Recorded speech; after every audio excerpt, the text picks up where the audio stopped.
ഉമ്മച്ചിക്കുട്ടിയില്ലെങ്കിൽ നമുക്ക് മലർ മിസ് ഉണ്ടല്ലോ. അത് കഴിഞ്ഞ് ഞാൻ കണ്ട സിനിമ പ്രേമ സിനിമ കണ്ടേ പിന്നെ എനിക്ക് അങ്ങ് കോളേജിൽ പഠിക്കണം, അങ്ങ് കസറണം. അതായത് പ്രേമത്തിലെ ജോർജ് ആയിട്ട് അങ്ങ് പൂന്ത് വിളയാടണം എന്നൊക്കെയായിരുന്നു. അതനുസരിച്ച് ഞാൻ കോളേജിലേക്ക് വന്നു. അപ്പോഴാണ് വേറൊരു കാര്യം മനസ്സിലായത്, സിനിമയല്ല ജീവിതം. കീറി ചെന്നപാടെ എന്നെ വരവേൽക്കുന്ന 3 സീനിയേഴ്സാണ്. അവരോട് ഇങ്ങോട്ടാന്ന് ചോദിച്ചു. ഞാൻ ചെന്നപ്പോൾ എന്നോട് പറഞ്ഞു, പാട്ട് പാടുമോ? ഇല്ല. ഡാൻസ് കളിക്കോ? ഇല്ല.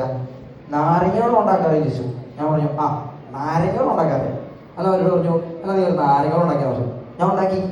അങ്ങനെ അവരുമായിട്ട് കൂട്ടുകൂടി ആ ഒരു ഫസ്റ്റ് ഇയറിൽ തന്നെ അത്യാവശ്യം എല്ലാവരും അറിയാവുന്ന ഒരാളായി മാറി.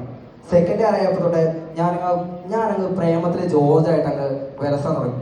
അത് കഴിഞ്ഞിട്ട് എല്ലാവരുടെയും ശ്രദ്ധ എന്നിലേക്ക് വരണം എന്നുള്ള ചിന്തയായി.